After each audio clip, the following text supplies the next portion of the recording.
सामाजिक रूपान्तरणका लागि यो हो सामुदायिक सूचना नेटवर्क CIN। अहिले बिहानको 6 बजेको छ। सामुदायिक सूचना नेटवर्क CIN बाट अब प्रसारण हुँदैछ साझा खबर।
शुभ प्रभात। यो CIN को साझा खबर हो। लील प्रकाश चन्दसँगै गोविन्द खड्काको तपाईलाई स्वागत छ।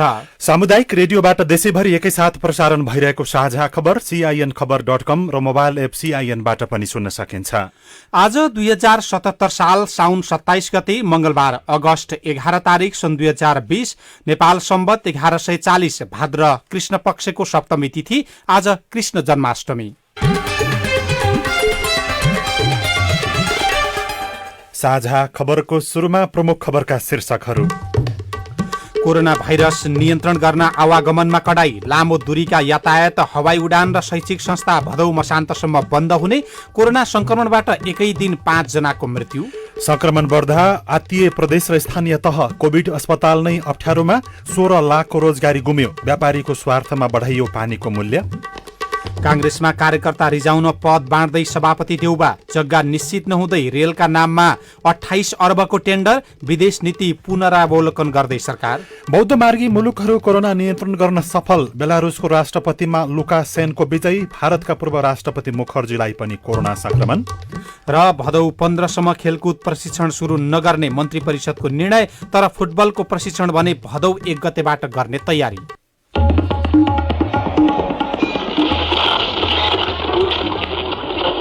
सयौं रेडियो, हजारौं रेडियो कर्मी र करोडौं नेपालीको माझमा यो हो सामुदायिक सूचना नेटवर्क CIN।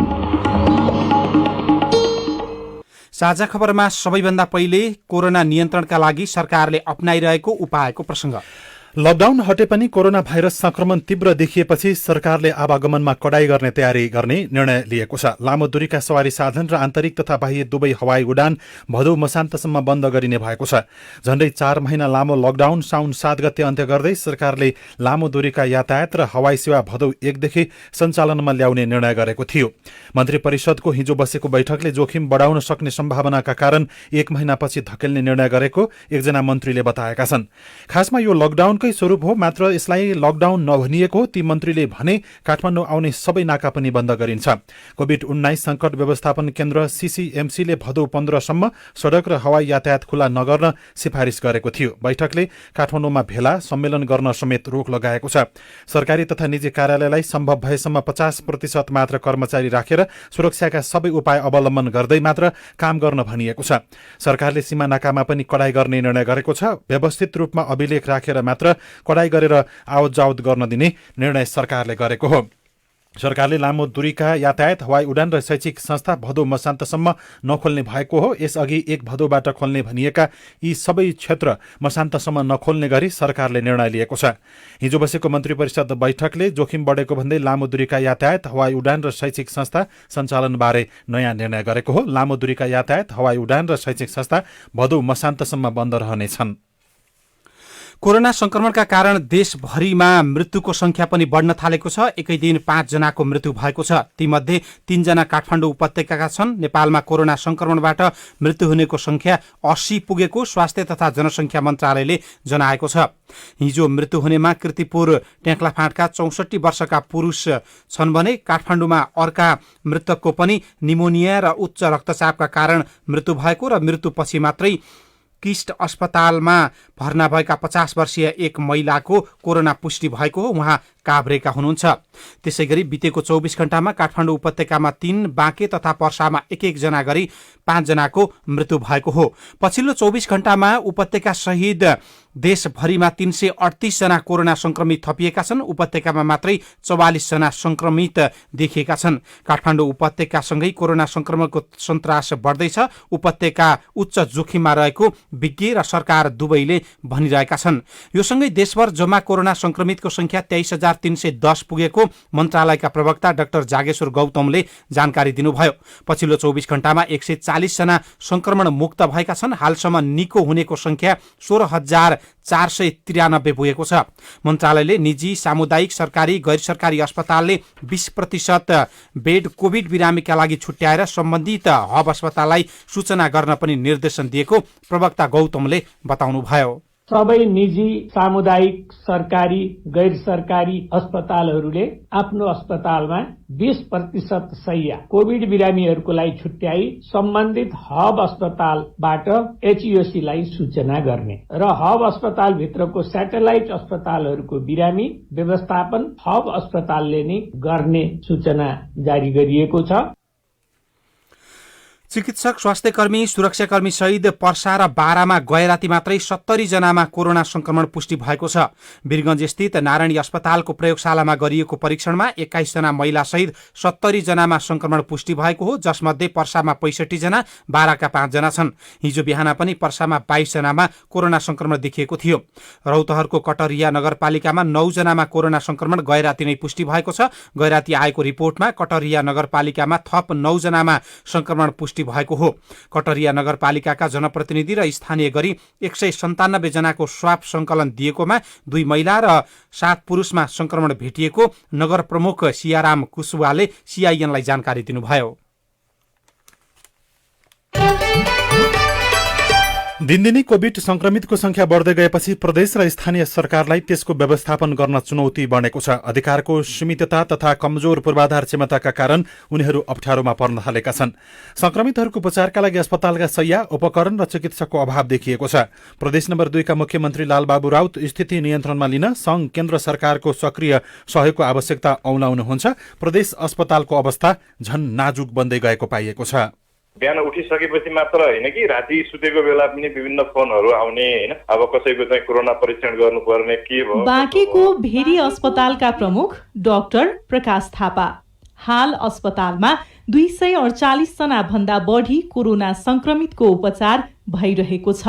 भेरी अस्पताललाई सरकारले कोरोना विशेष अस्पताल बनाएपछि अस्पताल प्रमुख थापालाई न खाने फुर्सद हुन्छ न त परिवारलाई समय दिन भ्याउनु भएको छ। लक्षण भएका केसहरू पनि बढ्दैछन्, आइसियूमा राख्ने केसहरू पनि बढ्दैछन्, स्वास्थ्य कर्मीहरूमा पनि संक्रमण देखिएको छ। यो स्थितिले गर्दाखेरि चाहिँ अलिकति अबका दिनहरूमा चाहिँ अलिकति काम गर्न गाह्रो हुन्छ कि त्यस्तो चाहिँ अनुभव भइरहेको छ। पछिल्लो समय प्रदेश 2 कोरोना संक्रमणको केन्द्रबिन्दु बनेको छ।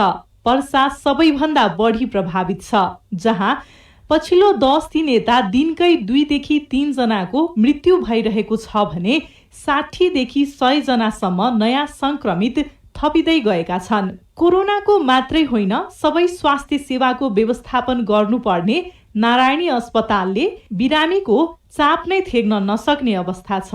तर पनि स्वास्थ्य कर्मीलाई जस नदिएकोमा अस्पतालका प्रमुख डाक्टर मदन कुमार उपाध्यायको चित्त दुखाइ छ। अहोरात्र आफ्नो सबै कुरा छोडेर ज्यानलाई जोखिममा राखेर पोजिटिभ भएको डाक्टरले पनि त्यहाँभित्र कसैको ज्यान बचाउन सकिन्छ कि भनेर उसले त्यहाँ इन्टुबेट गरान्छ। ती व्यक्तिको विरुद्ध यसरी खनिन्छन् भने त त्यो स्वास्थ्य कर्मीले किन र केको लागि गर्छ होला र। नेपालमा हालसम्म 100 भन्दा बढी कोभिड विशेष केन्द्र र अस्पतालहरू छन्। तिनै मध्येको एक सप्तरीको गजेन्द्र नारायण सिंह सगरमाथा अस्पतालमा स्वास्थ्य कर्मी नै संक्रमित हुन थालेपछि जनशक्ति व्यवस्थापन कसरी गर्ने भन्ने चिन्ता बढाएको छ।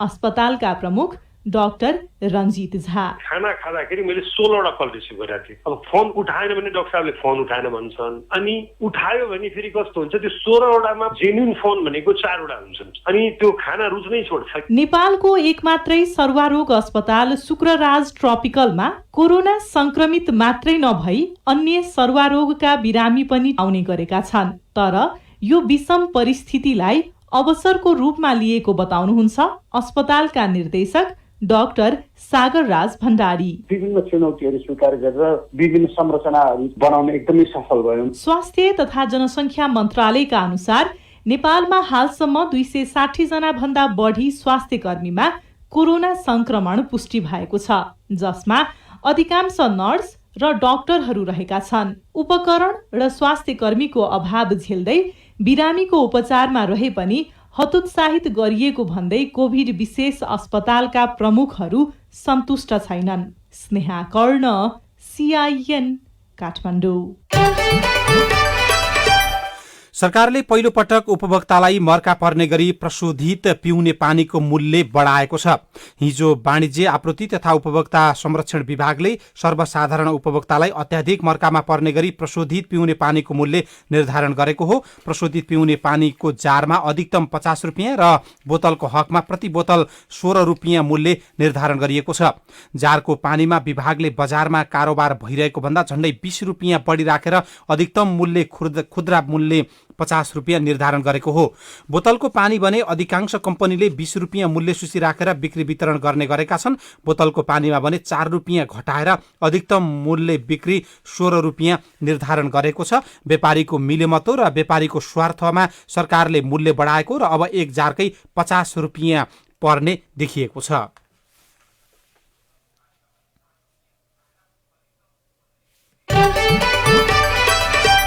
पछिल्लो समयमा देखिएका विभिन्न समस्या समाधानका लागि कांग्रेसले कार्यकर्ता रिझाउनका लागि पद बाँड्दै गरेको प्रसंग पनि विभिन्न कोणबाट टीका टिप्पणी र आलोचना हुन थालेको छ।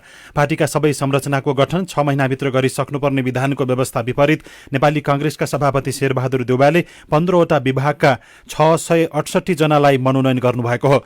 उहाँले आइतबार राति 11 बजे 10 र सोमबार अपराह्न थप 5 विभाग गठन गर्नुभएको छ। महाधिवेशनको मुखमा कार्यकर्ता रिझाउन विभागहरू गठन गरिएको भन्दै वरिष्ठ नेता रामचन्द्र पौडेल पक्षले आपत्ति जनाएको छ। देउबा 2072 फागुनमा सम्पन्न 12औं महाधिवेशनबाट पार्टी सभापतिमा चयन हुनुभएको थियो। विधान अनुसार उहाँले 4 वर्षको नियमित कार्यकाल गत फागुनमै सकिएको छ। नियमित महाधिवेशन गराउन नसकेपछि केन्द्रीय कार्यसमितिको बहुमतले विधानको सुविधा प्रयोग गर्दै थप 1 वर्ष कार्यकाल बढाइसकेको छ। नेता शेखर कोइरालाका अनुसार महाधिवेशन गर्नका निम्ति 1 वर्ष समय थपिएको हो। नियमित कार्यकाल सकिएको र महाधिवेशनको कार्यकाल समेत घोषणा भइसकेको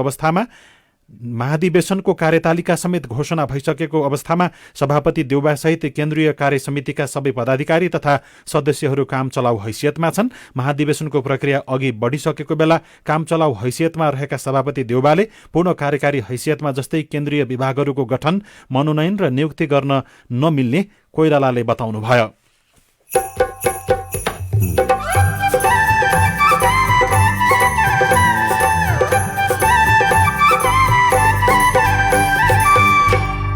सामुदायिक सूचना नेटवर्क CIN मार्फत देशैभरि प्रसारण भइरहेको साझा खबरमा स्थानीय सरकारप्रति नागरिकका गुनासा झन बढ्दै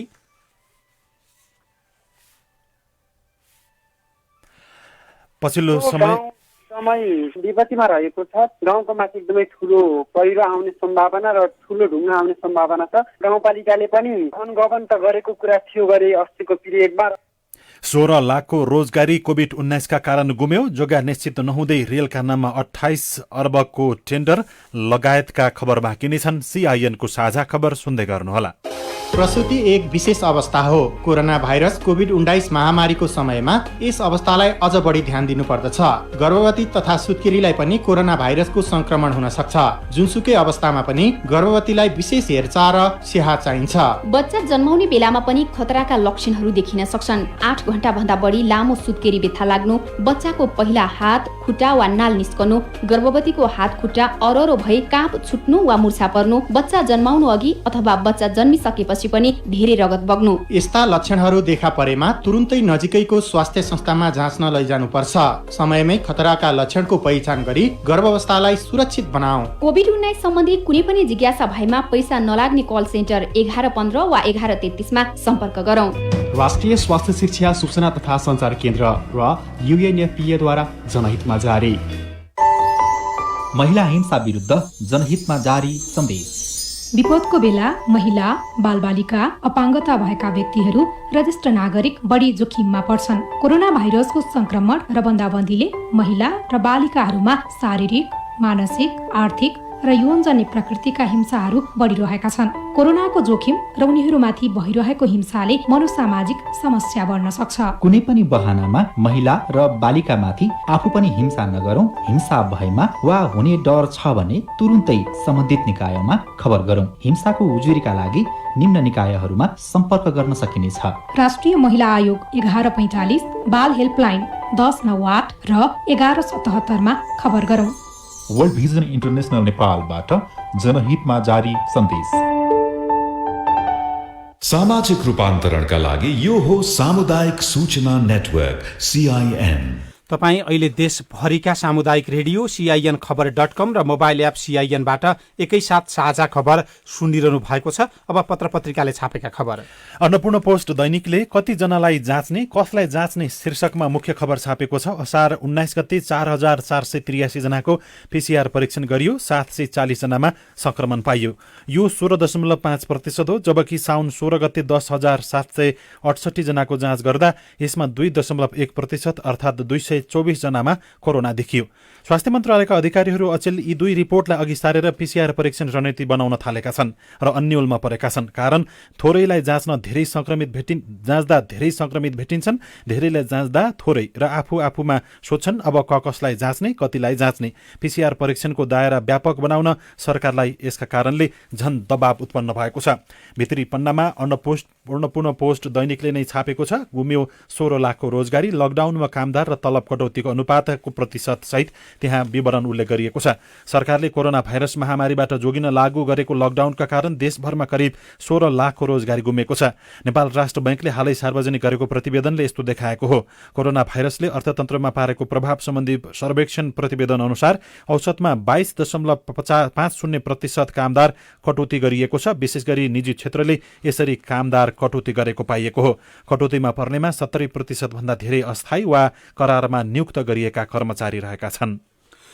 नागरिक दैनिकले सेनाले भारतबाट कोरोना रोकथाम र नियन्त्रण गर्न प्रयोजनका लागि G2G मार्फत खरिद गर्न लागेको 53 प्रकारका औषधि खरिद नगर्ने भएको छ। रकम भुक्तानीको विधि र प्रावधान नमिलेको र बजारमा सहज रूपमा औषधि पाउन थालेको भन्दै सेनाले तत्कालका लागि औषधि खरिद रोकेको पत्रिकाले खबर लेखेको छ। कान्तिपुर दैनिकले भित्री पन्नामा यात्रु बोकेर भित्रिन्छन् एम्बुलेन्स शीर्षकको खबर छापेको छ। सडक छेउमा रोकिएको एम्बुलेन्सबाट 5 जना ओर्लिन्छन्। एम्बुलेन्स चालक र ती व्यक्तिबीच सडक छेउमै विवाद सुरु हुन्छ। 500 रुपियाँ थपिदिनुहोस्, 500 रुपियाँ थपिदिनुहोस्। चालकको आग्रहपछि उनीहरूले व्यवस्था गरेपछि चर्काचर्की झन बढ्छ। गत शनिबार साँझ नयाँ बानेश्वरमा देखिएको यो प्रतिनिधि दृश्य हो, जसले बुझाउँछ एम्बुलेन्सको दुरुपयोग कसरी भइरहेको छ। लकडाउन र सवारी पासमा कडाई गरिएका बेला उपत्यका छिर्ने एम्बुलेन्सको संख्या हत्तै बढेको छ। प्रशासनले कडाई नगरेका बेला यो संख्या उल्लेख्य कमी हुने गरेको देखिन्छ। तर यात्रु एम्बुलेन्सले बिरामी होइन, यात्रु बोकेर आउने गरेका छन्। बझाङ, बाजुरा र धनगढीमा जलमग्न छ। बाढीको वितण्डा शीर्षकको खबर छापेको छ। बाजुरामा आइतबार राति बुढी गंगा नदीको बाढीले बढी मालिका नगरपालिका 2 घागर बस्तीका घर बगाउँदा 65 वर्षीय ऐसेनी महत बेपत्ता हुनुभएको छ। उहाँ ओडाध्यक्ष डम्बर महतकी आमा पनि हुनुहुन्छ। बाजुरामा एक महिला बेपत्ता भए पनि दर्जनौं घर अझै जोखिममा छन्। 50 भन्दा बढी घर भत्किएका छन्। धनगढी जलमग्न छ। नयाँ पत्रिका दैनिकले ढुकुटी मासेर ठेकेदार पोस्ने खेल भइरहेको शीर्षकमा खबर छापेको छ। ठेक्का दिने, कमिसन कुम्ल्याउने र साइट क्लियरेन्स नभएको भन्दै आयोजना अलपत्र पार्ने प्रवृत्ति बढेपछि अख्तियार र महालेखाले मात्र होइन, सार्वजनिक खरिद नियमावलीले पनि आयोजनाका नाममा लालपूर्जा नभए नभएसम्म ठेक्का दिन रोक लगाएको छ। तर सरकारले सम्पूर्ण नीति निर्देशन र नियमावली विपरीत इनरुवादेखि काँकडभिट्टासम्म रेलमार्गका लागि टेन्डर आह्वान गरेको छ। जबकि जयनगरबाट जनकपुर हुँदै बर्दिवास र सिमरासम्म रेलमार्ग निर्माणाधीन अवस्थामा छ, तर बर्दिवासबाट इनरुवासम्मको खण्ड छाडेर इनरुवादेखि काँकडभिट्टासम्म ठेक्का दिन टेन्डर आह्वान गरिएको हो।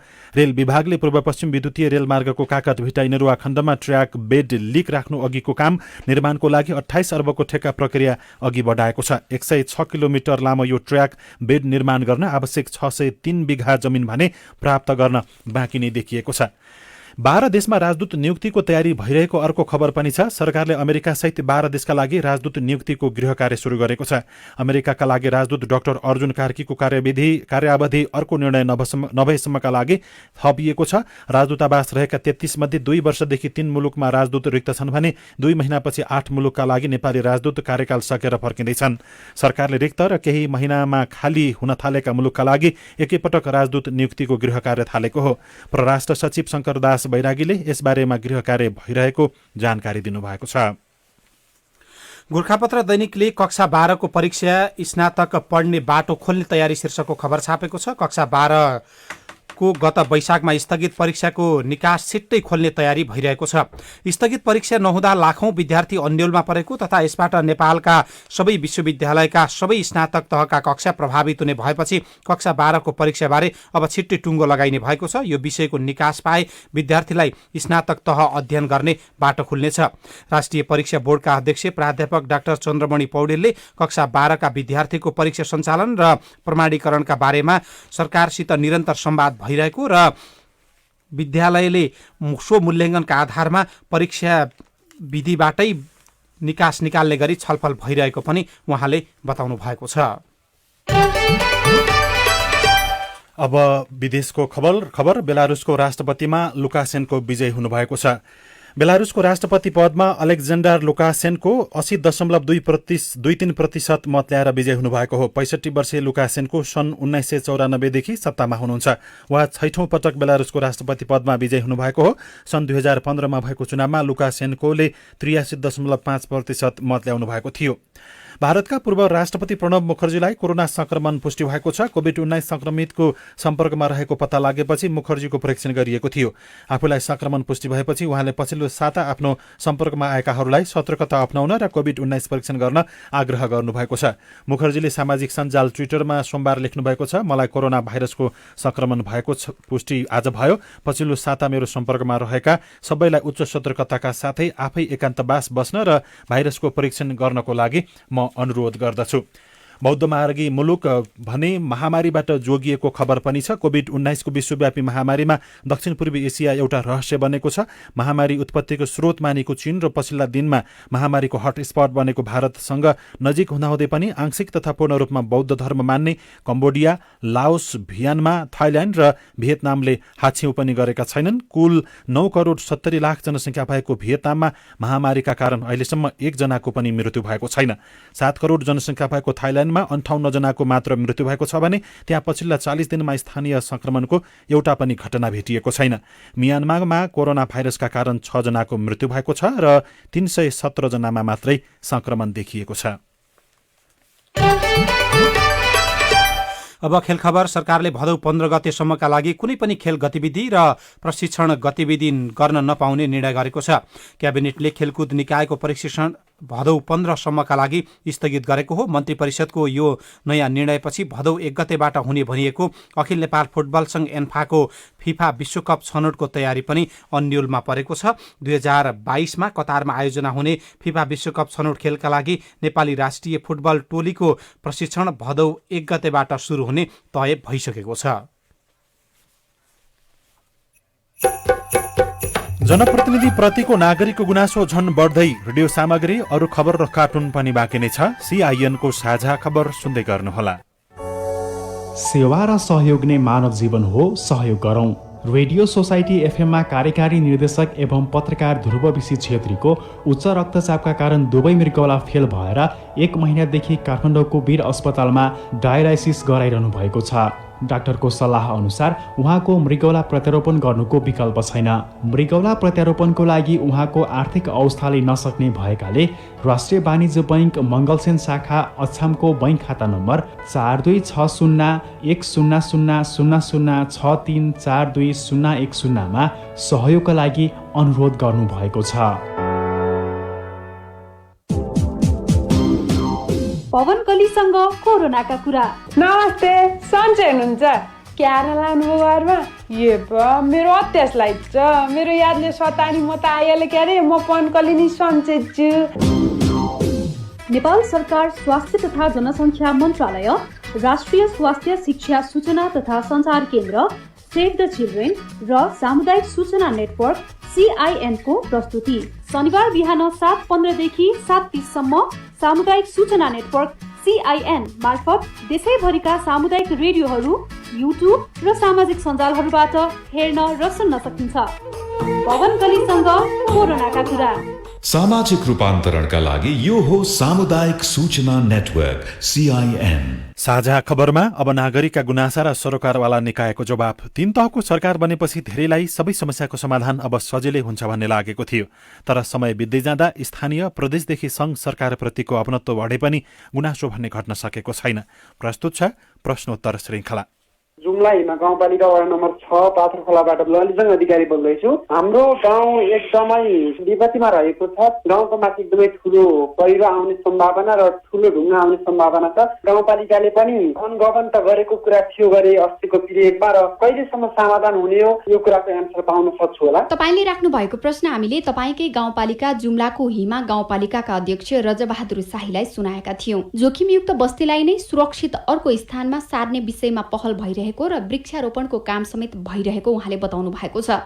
कुनै अप्ठ्यारो वा आवश्यकता परे नजिकको वडा कार्यालय वा गाउँपालिकामा खबर गर्न पनि भन्नुभएको छ। तपाईको सजिलोका लागि गाउँपालिका अध्यक्ष शाहीको सम्पर्क नम्बर 98588320 नमस्कार, म रूपन्देही जिल्लाको तिलोत्तमा नगरपालिका टिकुलीगढबाट रञ्जित मगर बोल्दैछु। हाम्रो नगरपालिका प्लास्टिक फ्री जोन भनेर गिनिज बुकमा नाम दर्ता गर्न सफल भएको छ। प्लास्टिक व्यवस्थापनका निम्ति डस्टबिन पनि वितरण गरेको थियो, तर डस्टबिनमा सङ्कलित प्लास्टिक जन्य फोहोर उठाउन नआउँदा प्लास्टिक बाटामा यत्रत्र छरिन पुगेको छ। यसमा सम्बन्धित निकायको ध्यान गए राम्रो हुन्थ्यो कि? यस विषयमा हामीले रूपन्देहीको तिलोत्तमा नगरपालिकाका प्रमुख प्रशासकीय अधिकृत माधव प्रसाद शर्मालाई सोधेका थियौं। सञ्जीवजी, जिज्ञासाका लागि धन्यवाद। यहाँले जुन जिज्ञासा राख्नु भएको छ गिनिज बुक अफ वर्ल्ड रेकर्ड्समा नाम लेखाएको नगरपालिका भनेर, त्यसका लागि हामी प्रयत्नरत हौँ। कोभिड-19 को कारणले गर्दा गिनिज बुक अफ वर्ल्ड रेकर्ड्समा नाम लेखाउनका लागि गरिएको प्रयत्न चाहिँ सफल हुन सकेन, तर पनि हामीले पूर्ण सरसफाई उन्मुख नगरपालिका घोषणा गरेका छौँ। खुल्ला शून्य पोलिथिन घोषणा गरिसकेका छौँ। प्लास्टिक नउठेको जुन भन्नुभएको छ, यो अहिलेको असहज परिस्थितिको कारणले नपुगेको हुन सक्छ। त्यसलाई म समन्वय गरेर छिटोभन्दा छिटो व्यवस्थापनका लागि निर्देशन गर्ने, समन्वय गर्ने काम गर्नेछु। मेरो नाम सिद्धार्थ पन्त, लेकम गाउँपालिका वार्ड नम्बर 1 सरमली होइन। लेकम गाउँपालिकामा कोरोना भाइरस सम्बन्धी जो बढी निकषा भएको थियो, अनियमितता भएको छ, यो सम्बन्धी जानकारी गराइदिन हुन हामी हार्दिक अनुरोध गर्दछौँ। यस विषयमा हामीले लेकम गाउँपालिकाका प्रमुख प्रशासकीय अधिकृत नारायण दत्त भट्टसँग कुराकानी गरेका थियौं। हजुर, हामीले त्यो खर्च सार्वजनिक गरिसकेका हौँ होइन। के माध्यमबाट गर्नुभयो त सबै नागरिकले थाहा पाउनु भएन छ? अब टोटल हाम्रो चाहिँ 1,52,00,000 खर्च भयो। सुरुदेखि नै विद्यार्थीहरूलाई काठमाडौँ, धनगढी, महेन्द्रनगरबाट ल्याउनमा चाहिँ 9-10 लाख त्यसमा खर्च।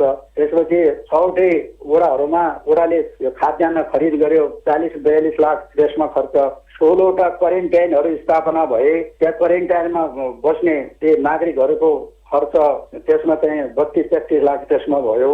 यसरी चाहिँ 1,52,00,000 रुपियाँ हाम्रो खर्च भएको छ। महेश ठगुन नाम बोल्दैछु। हाम्रो गाउँमा भएको विकास निर्माण कार्यहरू भित्रै हुनेर आफ्नो नातेदारलाई मात्र काम लगाउने र अरू जनताहरूले काममा जान नपाउने भइराखेको छ। र यहाँ युवाहरूको लागि अहिलेसम्म कुनै पनि सहुलियत कर्जा अथवा विभिन्न किसिमका कुनै पनि कार्यक्रम नआएर परम्परागत रूपमा पुरानै कार्यक्रमहरू दोहोर्याउने, त्यही अनुत्पादक क्षेत्रमा खर्च गरिराख्ने भएकाले म गाउँपालिका अध्यक्षज्यूबाट आफ्नो क्वेसनको जवाब चाहन्छु। जवाफ दिँदै हुनुहुन्छ मार्मा गाउँपालिकाका अध्यक्ष जमन सिंह धामी। उहाँले चाहिँ अब कसरी चाहिँ बुझ्नुभयो विषयलाई होइन। गाउँपालिकामा जति पनि विकासमूलक कामकाजहरू भएका छन् तिनी विधि र प्रक्रिया अनुसार भएका छन्। पब्लिकहरूको सहमतिको आधारमा उपभोक्ता समिति गठन भएर कामहरू अगाडि बढेका छन्। जहाँसम्म युवाहरू लक्षित गरेर कार्यक्रम सञ्चालन गर्ने सन्दर्भमा उहाँले कुरा गर्नुभयो। हामीले युवाहरूलाई लक्षित गरेर कार्यक्रम सञ्चालन गर्ने योजना बनाएका छौँ। अहिले कोभिड-19 को प्रभावबाट प्रभावित युवाहरूलाई रोजगार दिने हिसाबले हामीले अहिले एउटा कार्यविधि हामी तयार गर्दैछौँ। त्यस समयपछि हामी त्यो कार्यक्रम लागू गर्छौँ। युवा स्वरोजगार कार्यक्रमलाई चाहिँ हामीले प्रभावकारी रूपमा अगाडि बढाउनको लागि प्रधानमन्त्री स्वरोजगार कार्यक्रमलाई व्यवस्थित रूपमा सञ्चालन गरेका छौँ। अब उहाँको जुन गुनासो छ त्यो गुनासोका सन्दर्भमा पनि म थप सम्बन्धित वडा अध्यक्षज्यूहरूसँग बुझेर छलफल गर्छु। तपाईँ जुनसुकै बेला हाम्रो फोन नम्बर 015260 मा फोन गरेर आफ्ना प्रश्न रेकर्ड गर्न सक्नुहुनेछ। नागरिकका प्रश्न र जिम्मेवार निकायको जवाब सहितको प्रश्नोत्तर श्रृङ्खलासँगै हामी साझा खबरको अन्त्यमा आइपुगेका छौं। सामुदायिक रेडियो प्रसारक संघद्वारा सञ्चालित CIN को बिहान 6 बजेको साझा खबर सक्नु अघि मुख्य खबर फेरि एकपटक। कोरोना भाइरस नियन्त्रण गर्न आवागमनमा कडाई, लामो दूरीका यातायात, हवाई उडान र शैक्षिक संस्था भदौ मसान्तसम्म बन्द। कोरोना संक्रमणबाट एकै दिन 5 जनाको मृत्यु। संक्रमण बढ्दा आत्तिए प्रदेश र स्थानीय तह, कोभिड अस्पताल पनि अप्ठ्यारोमा, 16 लाखको रोजगारी गुम्यो, व्यापारीको स्वार्थमा बढाइयो पानीको मूल्य। नेपाली कांग्रेसमा कार्यकर्ता रिझाउन पद बाँड्दै सभापति देउबा, जग्गा निश्चित नहुँदै रेलका नाममा 28 अर्बको टेन्डर, विदेश नीति पुनरावलोकन गर्दै सरकार। बौद्ध मार्गी मुलुकहरू कोरोना नियन्त्रण गर्न सफल, भारतका पूर्व राष्ट्रपति मुखर्जीलाई कोरोना संक्रमण, बेलारुसको राष्ट्रपतिमा लुकासेनको विजयी। र भदौ 15 सम्म खेलकुद प्रशिक्षण सुरु नगर्ने मन्त्री परिषदको निर्णय। साझा खबरको अन्त्यमा पालो आएको छ कार्टुनको। कान्तिपुर दैनिकमा अबिनले बनाएको गजब छ बा शीर्षकको कार्टुन लिएका छौं। यो कार्टुनमा यहाँ सरकारले देखिरहेको अप्ठ्यारोमा परेका र निकै सकसमा परेकाहरूको अप्ठ्यारो देख्दैन भन्ने प्रसङ्गलाई व्यङ्ग्य गर्न खोजेको छ। यहाँ एकजना मन्त्री कतै गइरहेका छन् र तिनै मन्त्रीलाई एकजना मान्छेले केही कुरा मागिरहेका छन्। मसँग मास्क छैन, मास्क दिनुहोस् भनेर मागेको जस्तो देखिन्छ। तल चाहिँ यस्तो लेखिएको छ, ती मान्छेले माथि लुगा लगाएका छैनन्, तल कट्टु मात्रै लगाएका छन् ती माग्ने मान्छेले, र तिनैलाई मन्त्रीले जवाब दिएका छन्। तल चाहिँ यस्तो लेखेको छ, यत्रो कट्टु किन्ने पैसा छ, एउटा मास्क जाबो किन्ने पैसा छैन, लाज लाग्दैन? हवस् त, प्राविधिक साथी सुभाष पन्तलाई धन्यवाद। अहिलेलाई गोविन्द खड्का र लील प्रकाश चन्द विदा भयौं। तपाईँको आजको दिन शुभ होस्। नमस्कार। यसपछि देशभरिका सामुदायिक रेडियोबाट कार्यक्रम सामाजिक मेलमिलाप प्रसारण हुनेछ। सुन्ने प्रयास गर्नुहोला।